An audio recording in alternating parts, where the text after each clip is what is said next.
আসসালামু আলাইকুম এভরিওয়ান। গত পরশুদিন আমার বার্থডে ছিল। তো আমার বার্থডে উপলক্ষে আমার ফ্রেন্ডরা আমাকে সারপ্রাইজ দিয়েছিল।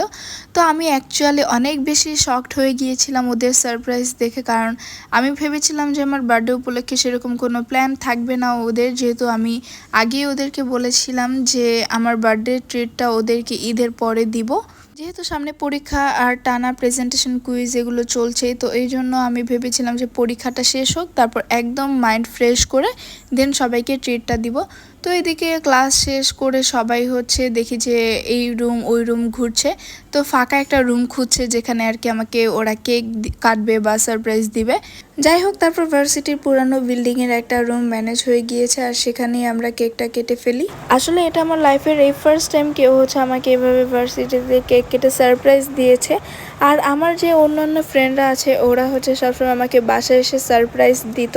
সত্যি কথা বলতে আমি কেকটা দেখা মাত্র অনেক বেশি শকড হয়ে গিয়েছে। প্রথমে আমি বুঝতে পারিনি যে ওরা আমার জন্য কেক নিয়ে এসেছে, আর ওরা এই প্ল্যানটা করেছে। ওরা ডেভিডকে দিয়ে বাহির থেকে কেক এনেছে ব্যাগে করে। এদিকে কেক কাটার সময় ওরা ছোট বাচ্চাদের মতো আমার মাথায় একটা ক্যাপ পরিয়ে দেয়। দেন ওরা কেক কাটে। আমি আসলে এই জিনিসটা অনেক বেশি ফিল করছিলাম যে ছোটোবেলাটা, যে যখন আর কি আমার জন্মদিন আসলে আমাকে এইভাবে মাথার মধ্যে ক্যাপ পরিয়ে তারপর কেক কাটতো। সত্যি কথা বলতে আমার এই ফ্রেন্ডদের জন্যই আমার ভার্সিটি লাইফটা এত সুন্দর হয়েছে। যেহেতু এরপরে আমাদের আরেকটা ক্লাস ছিল, তো এই জন্য আমরা তাড়াতাড়ি করে কেকটা কেটে ফেলছিলাম। আর ব্যাকগ্রাউন্ডটা অবশ্যই ইগনোর করবেন, কারণ এটা একদম পুরাতন একটা বিল্ডিং, যেখানে কোনো ধরনের কোনো কার্যক্রম হয় না। তো এদিকে সবাই আমাকে কেক খাইয়ে দিচ্ছিল, আর জেসিকা আমাকে পুরো কেকটা একদম মুখের মধ্যে ঢুকিয়ে দিয়েছে। তো এদিকে আমার জন্য ওরা যে ওয়াচটা নিয়ে এসেছে, তো সেটা আর কি আমাকে বলছিল যে আনবক্সিং করে একটু দেখার জন্য।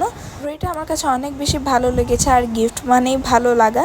তো যাই হোক, থ্যাঙ্কস ফর এভরিথিং। আর আজকের মতো এখানেই, আল্লাহ হাফেজ।